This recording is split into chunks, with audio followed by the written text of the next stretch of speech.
तो चौथे मरहले के तहत यूपी में वोटिंग शुरू हो चुकी है। लोग पोलिंग बूथ का रुख कर रहे हैं और अपना वोट कास्ट कर रहे हैं। अब से कुछ देर पहले हमने देखा कि मायावती भी पोलिंग बूथ पर पहुंची और अपने हक राय दही का इस्तेमाल किया, अपना वोट कास्ट किया। मायावती के हवाले से इस बार ये माना जा रहा है कि मायावती फुल एग्रेशन में जिस तरह से वो पहले चुनाव लड़ा करती थी, इस बार वैसा चुनाव लड़ते हुए वो नजर नहीं आ रही है। हालांकि उन्होंने कैंपेनिंग भी की, रैलियां भी की, तो उसमें भी उनका जो बोलने का अंदाज है वो इस बार उतना एग्रेशन नहीं दिखा। हालांकि समाजवादी पार्टी को उन्होंने काफी तनकीद का निशाना बनाया, अखिलेश यादव को उन्होंने तनकीद का निशाना बनाया, जमकर हमला बोला समाजवादी पर और उनके दौर में जो कुछ काम हुए थे उनको निशाना बनाया। ये भी कि बीजेपी को भी उन्होंने तनकीद का कुछ हद तक निशाना बनाया, लेकिन बहुत ही सॉफ्ट अप्रोच लेकर बीजेपी के हवाले से उन्होंने बयान दिए हैं। बहुत ही कम अगर कहा जाए बीजेपी के हवाले से उन्होंने कहा है, लेकिन ज्यादातर अटैक उनका जो रहा उनकी कैंपेनिंग में वो समाजवादी पार्टी के लिए ही रहा, अखिलेश यादव के लिए रहा। वहीं ये भी कि जब बीजेपी लीडरों की हम बात करें, उनकी रैलियों में खूब बयानबाजियां हुई समाजवादी को लेकर। बीएसपी को अकेले दलितों का ही नहीं, मुसलमानों का ही नहीं, बल्कि अति पिछड़े वर्गों का भी और अपर कास्ट समाज का भी, अर्थात सर्व समाज का वोट बहुजन समाज पार्टी को मिल रहा है। ये भी मैं उनको बताना चाहती हूँ।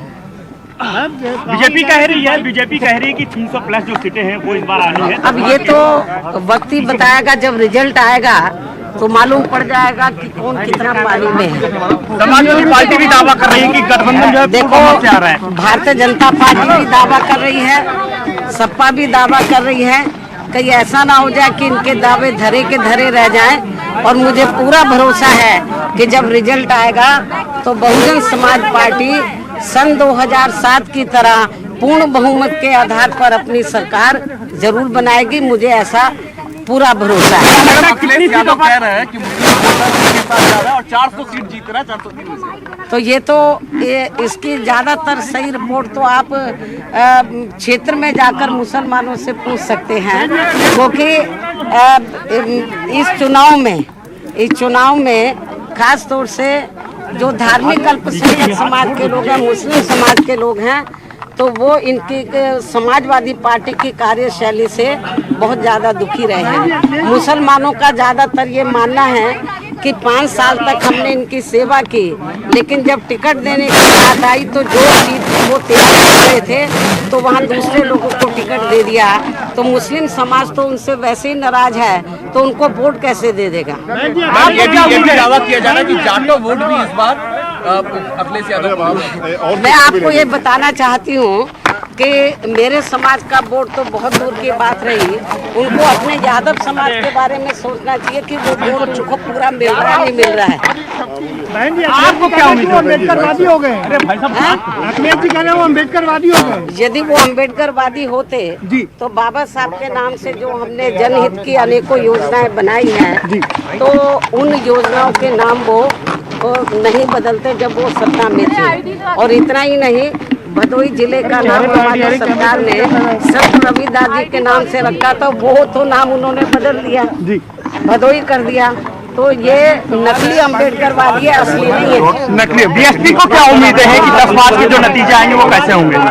बीएसपी को पूरी उम्मीद है कि बहुजन समाज पार्टी सन 2007 की तरह इस बार अपना रिजल्ट लाएगी, अच्छा परफॉर्मेंस दिखाएगी और अपनी पूर्ण बहुमत की सरकार जरूर बनाएगी। ठीक है।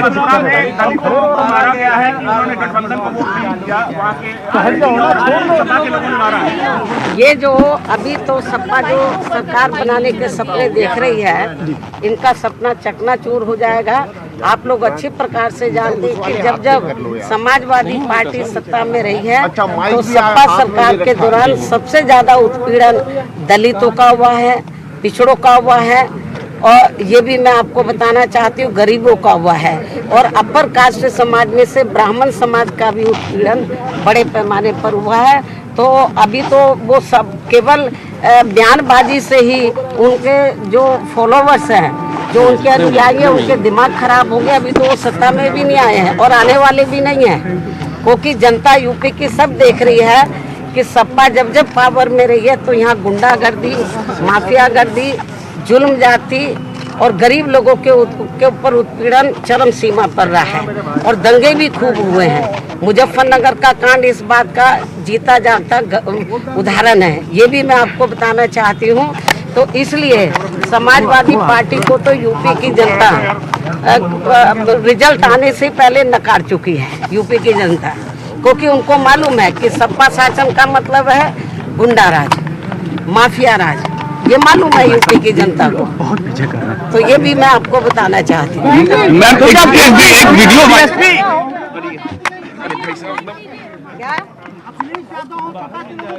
वो बीएसपी के बारे में नहीं, उनको अपने बारे में बताना चाहिए, उनकी हालत क्या है, उनके चेहरे बता रहे हैं। समाजवादी पार्टी के मुखिया के चेहरा बता रहा है, चेहरा उतरा हुआ है उनका, उनके जो अनुयायी है उनका उतरा हुआ है। और अभी से आपने देखा होगा कि कितने उनकी पार्टी के लोग बड़े दुखी हैं। समाजवादी पार्टी के लोग जहाँ जहाँ ये जा रहे हैं तो वो बड़े पैमाने पर उनके खिलाफ में हैं। कल भी मैंने देखा कि कल या परसों कि वो उनके खिलाफ काफी हेलीकॉप्टर को घेर लिया था उन्होंने। तो हालात बड़े खराब हैं समाजवादी पार्टी के। तो मायावती वोट कास्ट करने के बाद मीडिया से खिताब कर रही थी। बांदा से हमारे नुमाइंदे अंकित हमारे साथ जुड़ चुके हैं। अंकित, बांदा की 4 कॉन्स्टिट्यूएंसीज पर आज पोलिंग हो रही है, कैसा मंजर देखने को मिल रहा है? लोग पहुंच रहे हैं पोलिंग बूथ की तरफ?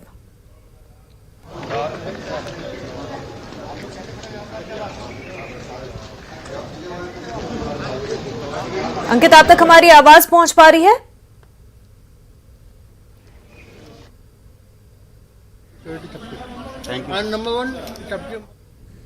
सुबह से मतदान के लिए यहाँ पर लोग पहुंच रहे हैं बूथों में, मतदान केंद्रों पर। आपको नजारा दिखाना चाहता हूँ, ये शहर का पंडित जैन कॉलेज है, जहाँ पर जो है सुबह से ही मतदाता अपने मताधिकार का प्रयोग कर रहा है। और यहाँ पर जो है सुरक्षा को लेकर के तमाम इंतजाम किए गए हैं। और यहाँ पर अगर कहा जाए तो पुलिस और खासकर प्रशासनिक तमाम अधिकारी यहाँ पर कल से ही सब तैयारियां पूर्ण कर ली थी। और यहाँ पर सिविल में भी कुछ पुलिसकर्मी तैनात किए गए हैं। एसओजी टीम यहाँ पर बराबर निरीक्षण कर रही है और केंद्रीय सुरक्षा बल भी यहाँ पर तैनात कर दिए गए हैं। लगभग अगर कहा जाए तो 20,000 सुरक्षा कर्मी बांदा जनपद में अपने मताधिकार का मतदाताओं का जो है मतदान कराने के लिए पहुंचा है। आप यहाँ लाइन देख सकते हैं, लंबी कतारें सुबह से ही यहाँ पर लगी हुई हैं। तमाम लोग आ रहे हैं और यहाँ पर जो है आने के बाद अपनी बारी का इंतजार कर रहे हैं। खास करके इस बार कोरोना काल में विशेष कहा जाए तो खास करके कोरोना को देखते हुए मास्क के लिए निर्देश दिया है और कहा गया है साफ तौर पर कि सभी लोग बूथ में जब पहुंचेंगे तो मताधिकार का प्रयोग करने से पहले सैनिटाइजर और मास्क का प्रयोग जरूर करेंगे। तो कहीं न कहीं इस बार जो है चुनाव कुछ खास बेहद ही लग रहा है और यहाँ पर सुबह से मतदाताओं में उत्सुकता देखने को मिल रही है और मतदान के महापर्व में तमाम लोग बढ़ चढ़ कर हिस्सा ले रहे हैं और बड़े ही लोकतंत्र के पर्व को बड़े ही धूमधाम से मनाया जा रहा है। और बूथों की अगर बात की जाए तो मैं दिखाना चाहता हूँ, सभी बूथों को बड़ी ही धूमधाम से सजाया गया है। यहाँ पर बैलून वगैरह लगाए गए हैं और जो है तमाम लोग अपने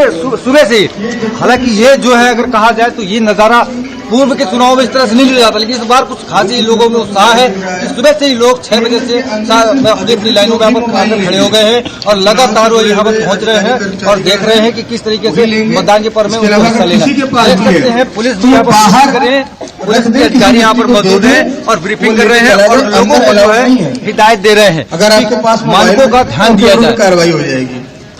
जी बिल्कुल। अंकित, ये बता दें कि क्या मुद्दे हैं बांदा के लोगों के, किन मुद्दों को लेकर के वोट दे रहे हैं, क्योंकि पानी के हवाले से भी काफी दिक्कत का सामना करना पड़ता है वहां पर लोगों को। वहीं अमित शाह ने कैंपेनिंग की तो उसमें उन्होंने यकीन दिलाया कि जो भी स्ट्रे कैटल्स है, जो आवारा जानवर है, पानी का मसला है और जो किसानों का मसला है, उन तमाम तर मसलों को दूर किया जाएगा। इस तरह के वादे भी उनसे किए गए। तो क्या वो मुतमईन नजर आते हैं बांदा के लोग? जी बिल्कुल, बताना चाहेंगे कि देखिए बुंदेलखंड कहा जाए तो उत्तर प्रदेश का सबसे पिछड़ा क्षेत्र माना जाता है। यहाँ पर बेरोजगारी और यहाँ पर कहा जाए तो अन्य प्रथा की सबसे बड़ा समस्या रही है। और यहाँ पर यहाँ की जो सड़कें हैं और विकास कार्यों को लेकर के तमाम ऐसे मुद्दे, लेकिन फिलहाल जब से यहाँ पर उत्तर प्रदेश में बीजेपी सरकार और केंद्र की सरकार डबल इंजन सरकार आई है तो कुछ न कुछ काम किए गए हैं। रोडों के लिए काम किए गए, अन्य प्रथा के लिए काम किए गए, आज भी वो कहीं न कहीं जो समस्याएं है अन्य प्रथा की वो यहाँ पर बुंदेलखंड में हावी है। इन सभी मुद्दों को लेकर के यहाँ पर आज मतदान सुबह से ही किया जा रहा है और यही मुद्दे खास करके कहा जाए तो बुंदेलखंड के चुनाव में विशेष मुद्दे होते हैं। बिल्कुल, और वहीं खुश्क साली को लेकर के भी लोग ज़्यादा परेशान रहते हैं। अंकित, वहाँ पर लोग मौजूद हैं, अपने वोट कास्ट करने का इंतजार कर रहे हैं। आपके लिए मुमकिन हो तो लोगों से बात करें, उनसे जानने की कोशिश करें कि वो किन मुद्दों को लेकर के अपना वोट कास्ट करने जा रहे हैं। बिल्कुल, मैं बात करना चाहूंगा। यहाँ पर कुछ युवा वर्ग खड़े हो, ये बताइए, सुबह से लाइन में खड़े हैं, किन मुद्दों को लेकर के वोट डाले आप आए हुए यहाँ पे? हमारे यहाँ बुंदेलखंड पर सबसे बड़ा मुद्दा जो है वो बेरोजगारी का है। इसके बारे में अभी तक कुछ किसी ने नहीं सोचा। किसी ने सोचा है। तो आप अभी वोट करने आए, कैसी सरकार बनाएंगे? विकास को देखते हुए इस बार सरकार बिल्कुल विकास का मुद्दा बता रहे हैं। और भी कुछ लोग उनसे हम बात कर लेंगे। देखिए, यहाँ पर महिला वोटर्स भी आई हुई, इनसे हम बात करना चाहेंगे, जानेंगे कि आप पहली बार वोट करने आएंगे क्या? क्या कुछ मुद्दे होंगे इस बार आप वोट करने आए? बेरोजगारी खत्म हो जाए और जो सरकार बने वो भी विकास की ओर ध्यान दिया जाए। कैसी सरकार बनाएंगी? विकास करे और रोजगारी खत्म करे। तो देखिए, कहीं न कहीं रोजगार और विकास को लेकर के यहाँ पर बात की जा रही है कि रोजगार और विकास को लेकर के यहाँ पर ये मुद्दे होंगे। और भी कुछ मुद्दे बात, क्या उनके मुद्दों को लेकर के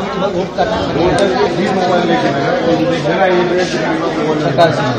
देखिए, एक अच्छी सरकार बनाने के लिए तमाम लोग शामिल हो रहे हैं और लोगों को कहना है कि जो है एक अच्छी सरकार, सुगम सरकार बनाने के लिए हम लोग अपने मताधिकार का प्रयोग कर रहे हैं।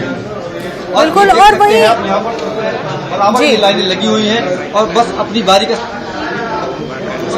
अंकित, ब्रजेश प्रजापति के मुताबिक उन्होंने कहा था, क्योंकि रोजगार का एक अहम मसला है, तो यूनिवर्सिटीज में जब बांदा में रिक्रूटमेंट हुआ तो हम एक कास्ट को प्रेफर कर रहे हैं, सिंह कास्ट को प्रेफर कर रहे हैं। तो इससे क्या जो मसले हैं, जो बांदा के लोगों की रोजगार के हवाले से भी मसले हैं, क्या वो सुलझ जाते हैं? जिस तरह की बात उनसे कही जा रही है कि हम तो अगर रिक्रूटमेंट भी यूनिवर्सिटीज में कर रहे हैं तो एक कास्ट को प्रेफरेंस देकर कर रहे हैं।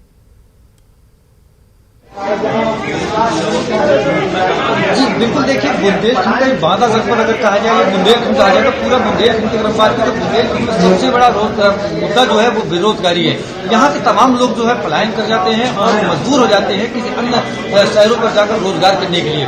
तो यहाँ की मूलभूत समस्या बनी हुई है और रोजगार बहुत बड़ा मुद्दा है। और यहाँ पर जो है सबसे ज्यादा हावी है अन्न प्रथा। और सबसे बड़ी बात, यहाँ अगर बुंदेलखंड की बात की, बुंदेलखंड पे मैं बुंदेलखंड को 19 जिलों में से अगर कहा जाए तो 2 ही 3 जिले जिनपे फैक्ट्री वगैरह लगी हुई, लेकिन अधिकतर जिलों में कोई रोजगार नहीं है, जिससे लोग मजबूर हो जाते हैं। 2 वक्त रोटी कमाने के लिए दूसरे प्रदेशों में जाने के लिए मजबूर हो जाते हैं। बिल्कुल, बड़ी खबर बता दें, इस वक्त एक बड़ी खबर सामने आ रही है बूथ नंबर 53 पर। आपको बता दें, लखनऊ के एशिया कॉलेज में ईवीएम खराब हो चुका है।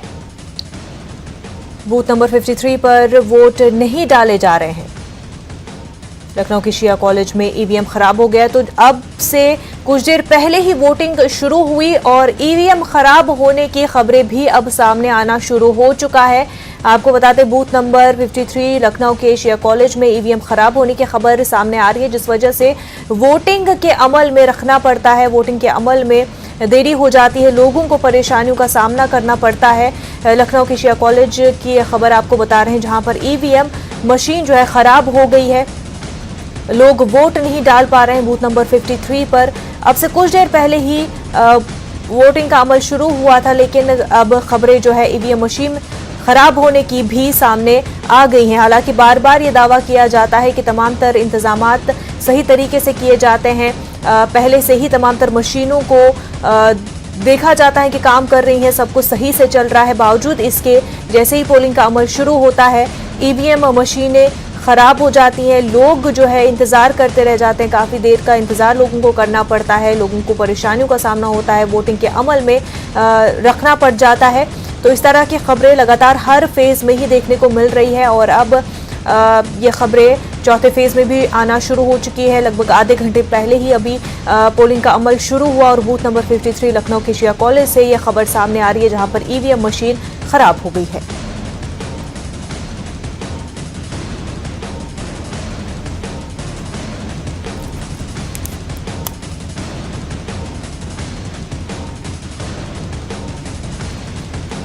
तो अंकित हमारे साथ बने हुए हैं। अंकित, ये बता दें कि रोजगार, जैसे आप बता रहे थे, एक बड़ा मुद्दा है और रोजगार के हवाले से लोग काफी ज्यादा परेशान हैं, लेकिन रोजगार के मसले को भी जो है वहां पर जब सियासी लीडरान पहुंचते हैं तो वो कास्ट के बेसिस पर बांट देते हैं। क्या लोग भी इस मुद्दे को कास्ट के हिसाब से देखते हैं, या फिर उन्हें बस रोजगार चाहिए और वो नहीं चाहते कि ठाकुर और सिंह के बीच में इस मामले को बांटा जाए?